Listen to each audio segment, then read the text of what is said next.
अस्सलाम वालेकुम रहमतुल्लाह। मौलाना रूम रहमतुल्लाह अलैह पर लिखी हुई एक किताब पढ़ रहा था, उसमें एक बड़ा खूबसूरत किस्सा लिखा हुआ था। मौलाना रूम रहमतुल्लाह अलैह की एक हकायत लिखी हुई थी, उसमें कहते हैं कि एक शख्स, एक जो मजनू होता है, अपनी माशूक से कहते हैं मुलाकात करने के लिए अपनी ऊँटनी पर सवार होता है। ऊँटनी ऐसी ऊँटनी होती है कि उसका एक बच्चा होता है घर में। कहते हैं जब वो सफ़र पर उस ऊँटनी के साथ रवाना हो जाता है तो रास्ते में वो ऊँटनी जो है वो अपना घर वापस जाना चाहती है अपने बच्चे के पास।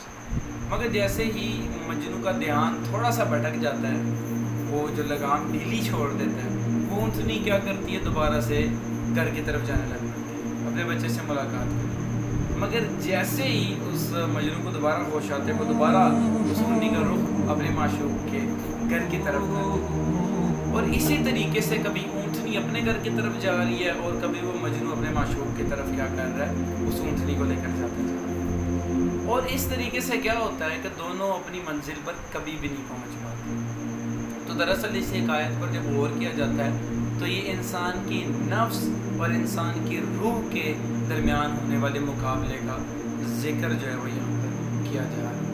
इंसान अपने नफ्स और अपनी रूह के इस कदर इस कश्मकश में फंसा हुआ है, कभी इंसान अपने नफ्स की मानता है, कभी इंसान अपने रूह की मानता है, और ये चीज़ फाइनली नहीं हो पाती, वो किसी एक किनारे पर पहुंच ही नहीं पाता, यानी मुकम्मल तौर पर अपनी मंजिल पर नहीं पहुंच पाता। अगर इंसान अपनी ज़िंदगी में फ़ोकस करे, अपनी अच्छाई वाली उस आदत के ऊपर, उस मंजिल के ऊपर अगर वो फोकस करे तो वो ज़रूर उस जगह पर पहुंच जाएगा। लेकिन इसके लिए उस मजनू की तरह भटकना नहीं है, बल्कि ध्यान अपना लगाना पड़ेगा अपनी मंजिल की तरफ। अस्सलाम वालेकुम।